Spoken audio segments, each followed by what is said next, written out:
इस वक्त की बड़ी खबर मिडिल ईस्ट जंग के बीच वज़ीर आज़म नरेंद्र मोदी सीएम से बात करेंगे। कल पीएम मोदी सभी रियासत के वज़ीर आला से बात करते हुए नजर आएंगे। मिडिल ईस्ट जंग के हालात पर पीएम बात करेंगे। कल शाम 6:30 बजे ये अहम बैठक बुलाई गई है। पीएम की वीडियो कॉन्फ्रेंसिंग के जरिए बातचीत होगी। फ्यूल सिक्योरिटी को लेकर चर्चा हो सकती है। चुनावी राज्यों के सीएम इसमें शामिल नहीं होंगे। इसके साथ ही आपको बता दें कि मिडिल ईस्ट में चल रहे संकट के बीच वज़ीर आज़म नरेंद्र मोदी कल सभी रियासतों के वज़राए आला से बात करने जा रही हैं। पीएम वीडियो कॉन्फ्रेंसिंग के जरिए तमाम रियासतों के वज़राए आला से बातचीत करेंगे। साथ ही यहां आपको बता दें कि इस बातचीत का मकसद वेस्ट एशिया में चल रहे संघर्ष के मद्देनजर राज्यों की तैयारियों और योजनाओं की समीक्षा करना है। इस बैठक का मेन मकसद यहां टीम इंडिया की भावना के साथ सभी प्रयासों में तालमेल सुनिश्चित करने पर रहेगा। और इससे पहले सरकार ने सर्वदलीय बैठक बुलाई थी। पीएम मोदी की इस बैठक में ऊर्जा और ईंधन सुरक्षा को लेकर चर्चा होगी, जिसमें पश्चिमी एशिया में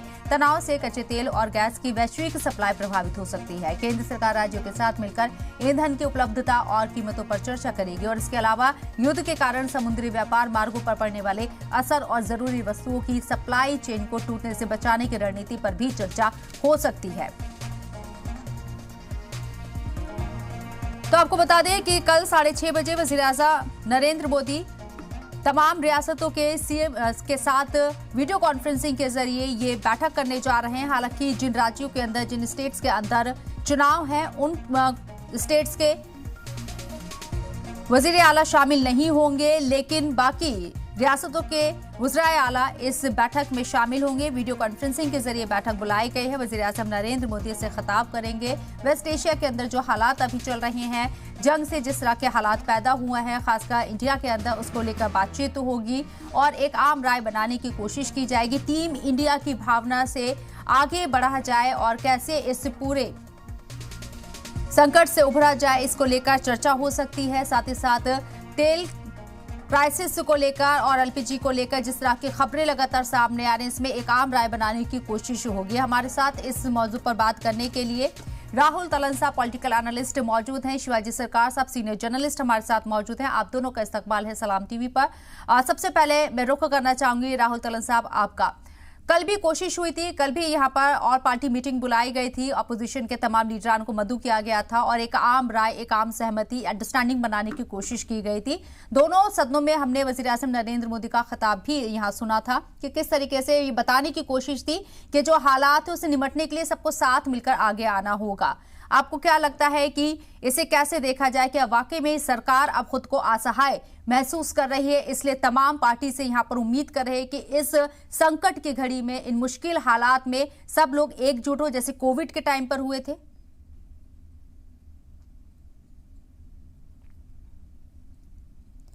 राहुल तलन साहब, मेरी आवाज आप तक पहुंच रही है? जी जी, ये सवाल मेरे से था। जी जी जी। देखिए, मैं कहना चाहता हूं कि एक तो विशेष परिस्थिति है जो वेस्ट एशिया में इस वक्त हो रहा है और ये पता नहीं है कब तक चलेगा, कितना बड़ा होने वाला है, या जो बातचीत चल रही है वो बातचीत किसी नतीजे पे पहुंचेगी या नहीं पहुंचेगी, या ऐसा तो नहीं अमेरिका कुछ स्ट्राइक को बढ़ा देगा, अटैक को ज्यादा तेज कर देगा ईरान पे। अगर जो ऐसा होता है तो फिर युद्ध जो है अनिश्चितकालीन स्थिति में पहुंच जाएगा, पता नहीं कब खत्म होगा। तो ये जो प्रधानमंत्री बुलाएंगे, जो सीएम को बुला रहे हैं, उनके साथ जो मीटिंग कर रहे हैं, उसका उद्देश्य ये है कि सारे लोग बैठें और तय करें कि भाई कैसे सब स्थितियों को संभाला जाए, क्योंकि विशेष परिस्थिति पैदा हो रही है। और अगर प्रधानमंत्री सारे स्टेट के सीएम को बुला रहे हैं और उनके साथ मीटिंग करना चाहते हैं, और मुद्दा यही होता है कि तेल और गैस की जो स्थिति है भारत में, उसको कैसे निपटा जाए और उसको कैसे संभाला जाए, तो इसका मतलब यह है कि जरूर सरकार के पास कुछ इनपुट्स आए कि स्थिति गंभीर हो सकती है। इसी को मद्देनजर रखते हुए भारत सरकार ने डिफरेंट जो भी तेल की जो सप्लाई है, गैस की जो सप्लाई है, उसको डाइवर्सिफाई किया है। लेकिन अभी भी चीजें वैसे जितनी भारत की खपत है और जितना भारत आयात करता है, उस हिसाब से चीजें मैनेज नहीं हो पा रही हैं, मुझे ऐसा लगता है। और जो कालाबाजारी हो रही है, कालाबाजारी देखिए, अचानक से लोगों में जो पैनिक क्रिएट हो रहा है, जबकि मुझे लगता है कि कहीं तेल की तो वो कुछ ऐसी जो भी पेट्रोल और डीजल की कोई किल्लत मुझे नजर नहीं आई। लेकिन आज मैंने खबर पढ़ी कि बहुत सारे जो जिले हैं वहां अचानक से पैनिक क्रिएट हो गया और लोग लाइन लगा दिए पेट्रोल पंप पे पेट्रोल खरीदने के लिए। तो ये जो पैनिक सिचुएशन क्रिएट हो रही है, इससे चीजें जरूर अव्यवस्थित हो सकती हैं और सरकार का ये उत्तरदायित्व है कि वो पैनिक नहीं फैलने दे, अफवाह नहीं फैलने दे।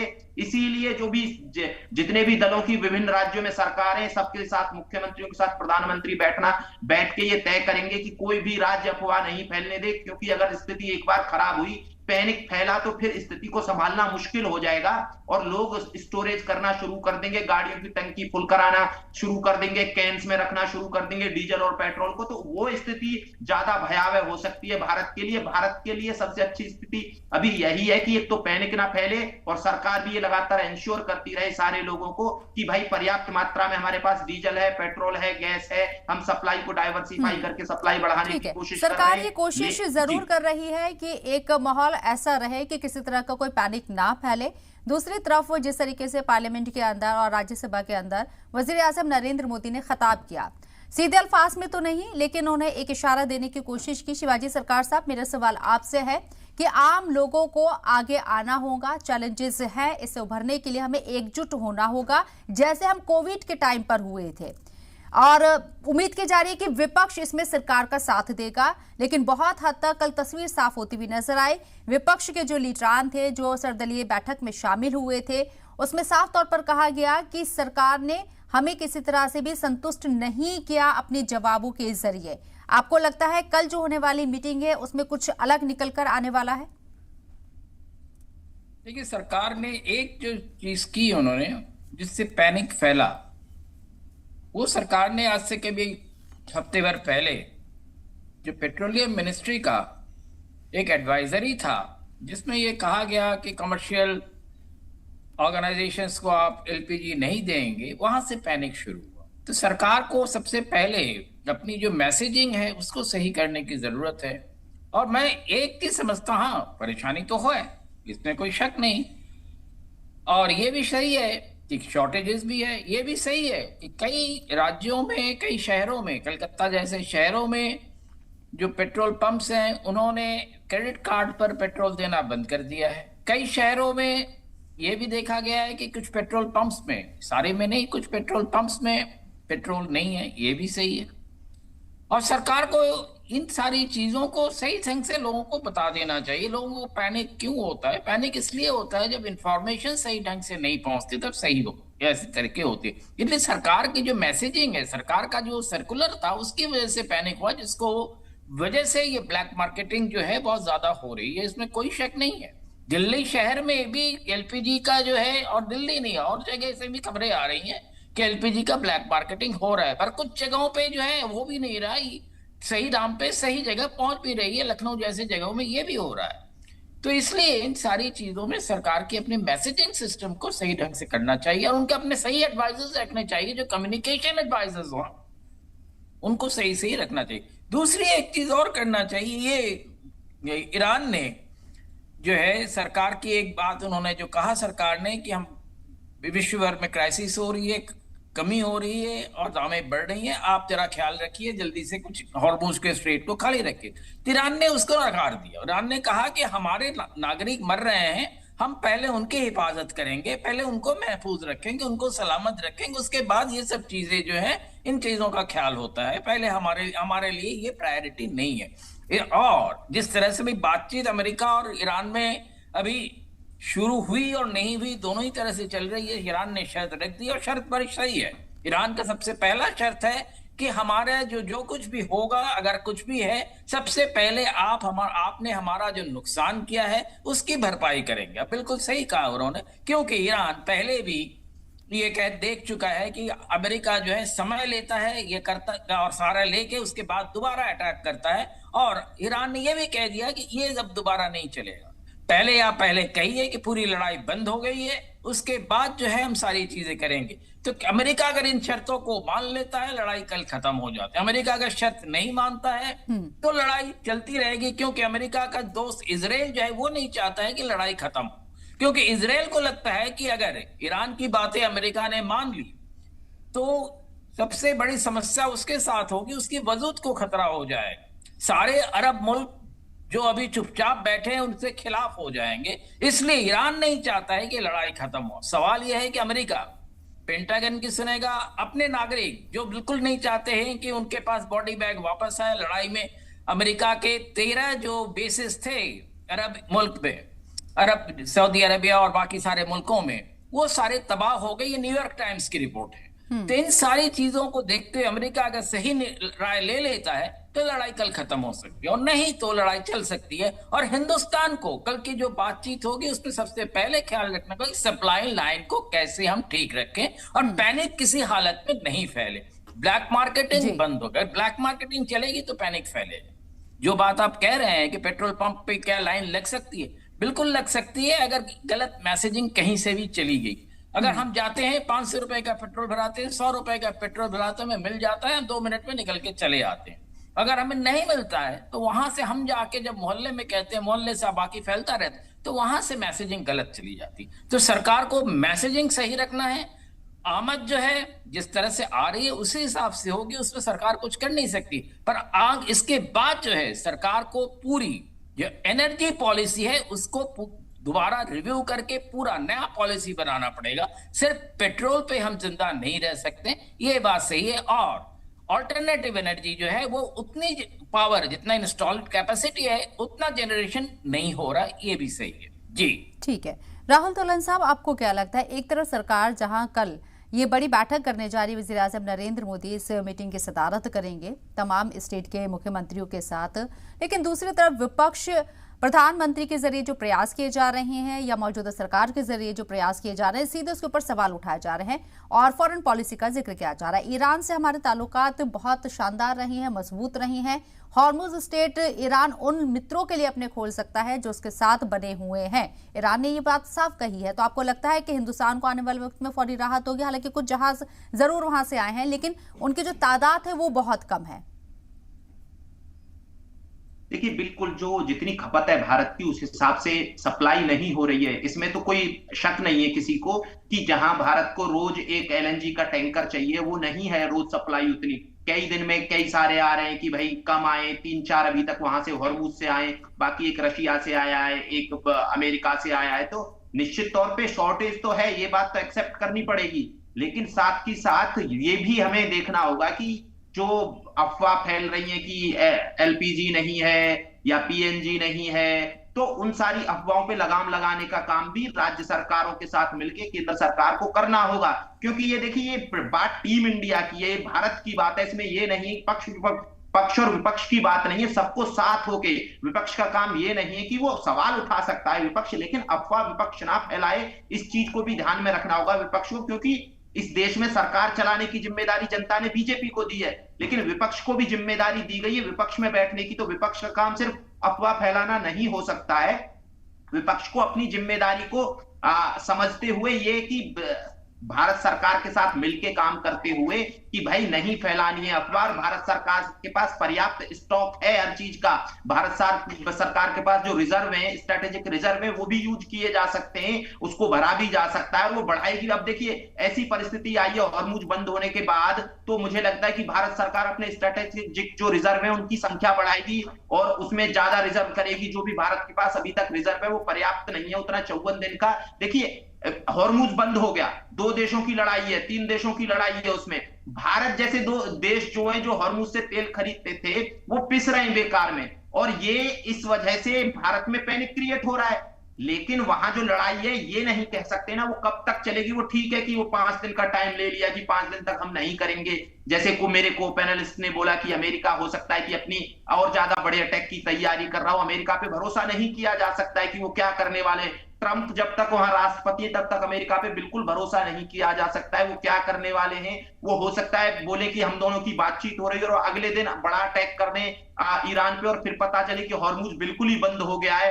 या वो जो अपने जो एयर ट्रूपर बुला रहे हैं उनको खाक पे उतारेंगे। क्या करेंगे क्या नहीं करेंगे, अमेरिका की बात अमेरिका जाने, लेकिन अनुमान तो लगाए ही जा सकते हैं। अगर प्रधानमंत्री मुख्यमंत्रियों के साथ बैठक कर रहे हैं तो मैं इतना अनुमान लगा सकता हूं कि अमेरिका कुछ ऐसे इनपुट्स हैं भारत के पास जिससे ये समझ में आ गया सरकार को कि स्थिति बहुत भयावह होने वाली है। इसीलिए प्रधानमंत्री ने बोला कि ये कोरोना काल जैसी स्थिति रहेंगी। कोरोना काल बहुत लंबे समय तक चला था, हमें इस चीज पे भी ध्यान रखने की जरूरत है। वो बहुत दिन तक लॉकडाउन रहा था, तो भारत के प्रधानमंत्री का मुझे लगता है कि ये भी मंतव्य हो सकता है कि लड़ाई लंबी चलने वाली है, अपनी तैयारी हम करेंगे। और वो एक तरीके से एक मैसेज दे रहे थे पूरे देश को कि लड़ाई हो सकता है लंबी चले, इसीलिए हम सबको तैयार रहने की जरूरत है।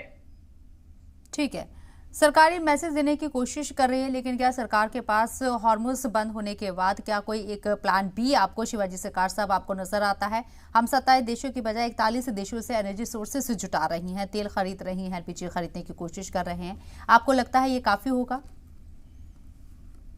नहीं, देखिए, सरकार तरह तरह से कोशिशें कर रही हैं, इसमें कोई शक नहीं है। ये कोशिशें जो है सरकार का अगर जनता को बता देती है तो जो एक मिसमैसेज किया है वो नहीं होगा। सरकार अगर बता दे कि हम 41 देशों से ला रहे हैं, बात सही है, क्योंकि तेल कभी भी एक जगह से नहीं आती है। नॉर्मल सर्कमस्टांसेस में अलग अलग सोर्सेज से उसको करना पड़ता है कि ये तेल कंपनियां अपनी तरह से करती रहती है। ये तेल का व्यापार जो है और तेल के खरीद फरोख्त जो है वो बहुत एक कॉम्प्लिकेटेड इशू है। जो बहुत सारे जहाज जो है वो टैंकर्स होते हैं जो किसी मुल्क के नहीं होते या किसी एक मुल्क का होता है, वो तेल लेके समुद्र पे घूमते रहते हैं। तो इन सारी चीजों को प्रोस्पेक्टिंग करना, उनका पता लगाना और उसके हिसाब से डील करना, ये एक आसान काम नहीं है, बहुत टेढ़ा काम है ये और बड़ा मुश्किल काम है। तो सरकार अगर ये बता दे कि हम तो सारे देशों से कोशिश कर रहे हैं, इतने देशों से एलएनजी आएगी, इतनी जहाजों से एलएनजी आएगी, इतनी जहाजों से क्रूड ऑयल आएगा, तो ये जो पैनिक चल रहा है वो समाप्त हो जाता है। हाँ, जरूर ऐसे जब वक्त होता है तो ऐसे वक्त में जरूर सारी परेशानियां होती हैं और होगी, इसमें कोई शक नहीं है। पर परेशानियां होने का मतलब नहीं है कि आमद जो है, आदमी को कितना जरूरत होता है। नॉर्मली 15 से 20 दिन में एक सिलेंडर की जरूरत होती है, एक सामान्य घरों में। अगर व्यापार कर रहे हैं तो दिन में 3 सिलेंडर की जरूरत होती है, रेस्टोरेंट वगैरह जो है। और रेस्टोरेंट वगैरह जो वो अलग से पैसे ले रहे हैं, अगर दाम बढ़ेगा तो कोई अगर सीधे से कह के ले रहा है कि हम एलपीजी चार्जेस ले रहे हैं, तो मैं समझता हूं वो गलत नहीं है। वो सीधे नहीं लेगा तो सामान का दाम उसको बढ़ाना पड़ेगा।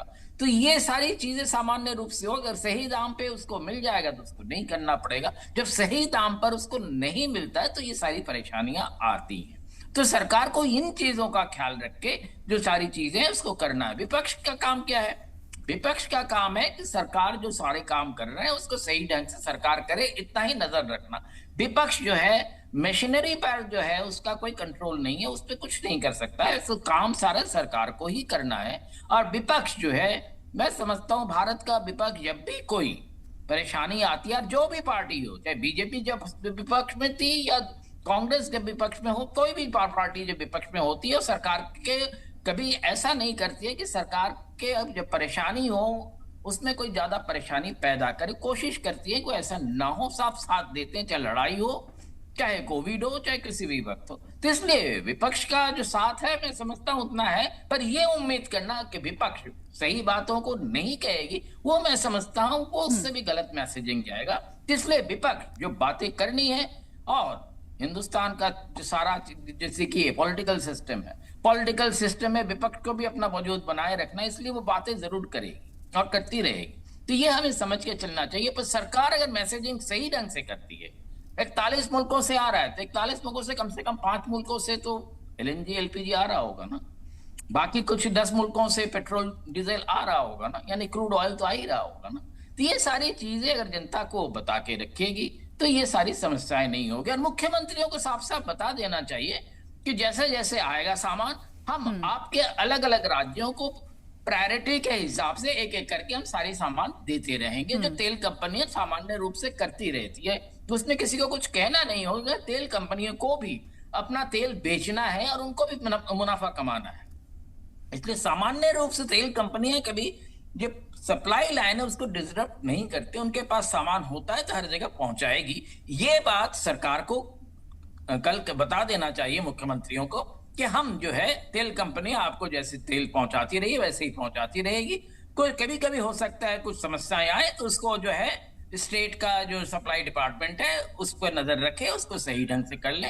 ब्लैक मार्केटिंग जो हो रही है उसके लिए गलत मैसेजिंग ना हो और ब्लैक मार्केटिंग ना हो, इस बात का पूरा सरकार को ख्याल रखना पड़ेगा। और एक चीज और भी देखा गया है कि ब्लैक मार्केटिंग करने वाले जो कई दुकानदार हैं या डीलर्स हैं, उनका भी कहीं ना कहीं पॉलिटिकल कनेक्शन है, तो उसका वो कई बार फायदा उठाते हैं। ये भी ना हो, ये भी सरकार को देखना पड़ेगा। तो इस तरह से अगर सारी चीजें व्यवस्थित हो जाएंगी तो मैं समझता हूं कि जो अफरा तफरी मची हुई है, लेकिन इस वक्त जो है शॉर्टेज उतनी नहीं है, अफरा तफरी ज्यादा है, तो अफरा तफरी जो मची हुई है वो नहीं रहेगी। और बाकी जो सिस्टम्स ठीक ढंग से काम करते रहेंगे तो सरकार का काम क्या है? सरकार का काम है कि सही ढंग से सही चीजों को सही जगह पहुंचाना। वो अगर होता रहेगा ठीक है, आपने तो कहा कि सारी चीजें क्लियर होनी इसीलिए चाहिए, उससे सिचुएशन जो है पैनिक नहीं होगी अगर सही इन्फॉर्मेशन सामने होगी। तो राहुल तलन साहब, मेरा सवाल आपसे है, आपको क्या लगता है कि सरकार इस संकट की घड़ी में, इन मुश्किल हालात में, क्या पूरी ट्रांसपेरेंसी अपने विपक्षी दलों के साथ, और कल जो मीटिंग होने वाली है,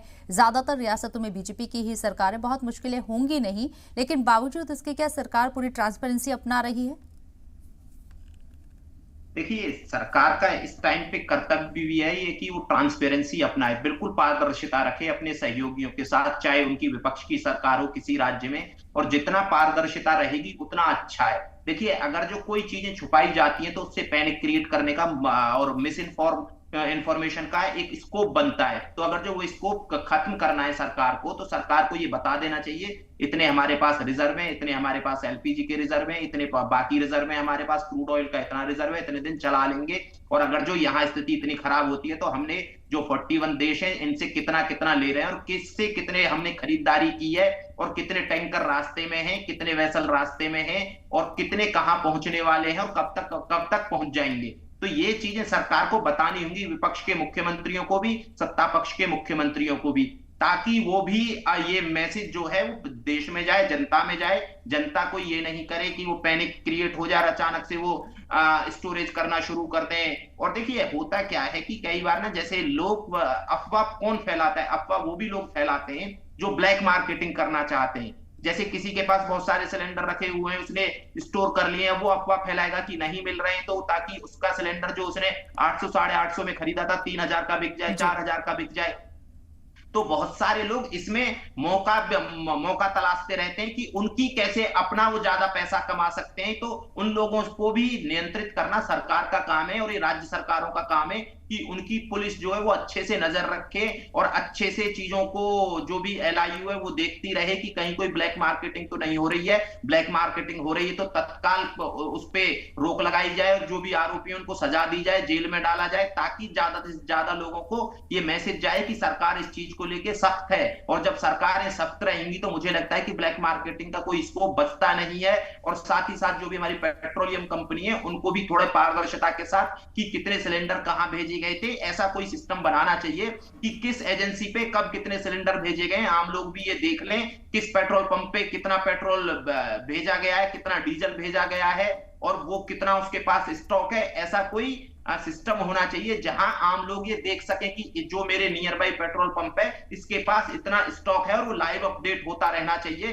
ताकि लोगों को पता रहे कि कहीं शॉर्टेज है या नहीं है, और शॉर्टेज है तो क्यों शॉर्टेज है, या सिर्फ ये पैनिक क्रिएट करने के लिए, ब्लैक मार्केटिंग के लिए कहीं अफवाह तो नहीं फैलाई जा रही है। ये एक सरकार को एक, देखिए, मौका आया है तो हमें अपने सिस्टम को सुधारना होगा, बिल्कुल पारदर्शिता रखनी होगी कि जो भी गैस एजेंसीज हैं जो सिलेंडर बेचती हैं उनके गोदाम में कितने सिलेंडर भरे हुए पड़े हैं, ये लाइव अपडेट होना चाहिए, ताकि लोगों को पता रहे कि हमारे आसपास कर 4-5 गैस एजेंसी हैं और इतने हजार सिलेंडर हमारे आसपास कर हैं। जब जाएंगे हम खरीद लेंगे, या जब जाएंगे हमें सिलेंडर मिल जाएगा। जब तक अभी तक हो क्या रहा है, देखिए, कोई अपडेट नहीं होता है कि किसके पास कितने सिलेंडर हैं, तो जो ब्लैक मार्केटिंग करने वाले उनको बेच दिया जाता है। जैसे मेरे को पैनलिस्ट ने बोला कि एक सामान्य परिवार में 15-20 दिन चलता है एक सिलेंडर। मुझे लगता है कि बहुत सारे जो 2-4 लोगों की फैमिली है उसमें 1 महीने से ज्यादा सिलेंडर चलता है। तो उस स्थिति में उसके नाम का सिलेंडर दूसरे को आवंटित कर दिया जाता है, और फिर वो ब्लैक मार्केटिंग कर रहा होता है। और जो भी गैस की दुकान है, देखिए, सरकार को इन सारी चीजों पे भी ध्यान रखना होगा। जहां इलीगल गैस रिफिलिंग होती है छोटे छोटे सिलेंडर में, उनको भी बंद कराने की जरूरत है, क्योंकि वहां बहुत ज्यादा ये इलीगल रिफिलिंग की वजह से भी वो ब्लैक मार्केटिंग हो रही है। इलीगल रिफिलिंग बंद होनी चाहिए, और जो 5 लीटर वाला सिलेंडर है वो सबके लिए आसानी से अवेलेबल होना चाहिए। जो पेट्रोलियम कंपनीज जो वेरीफाइड सिलेंडर देती है 5 लीटर वाला, वो जो बैचलर हैं या जो कोई आया है यहाँ दिल्ली में एनसीआर में कमाने के लिए आया, उसको 5 लीटर के सिलेंडर की जरूरत है, उनकी भी उपलब्धता सरकार को सुनिश्चित करनी चाहिए। बिल्कुल, बहुत बहुत शुक्रिया आप दोनों का हमारे साथ जुड़ने के लिए।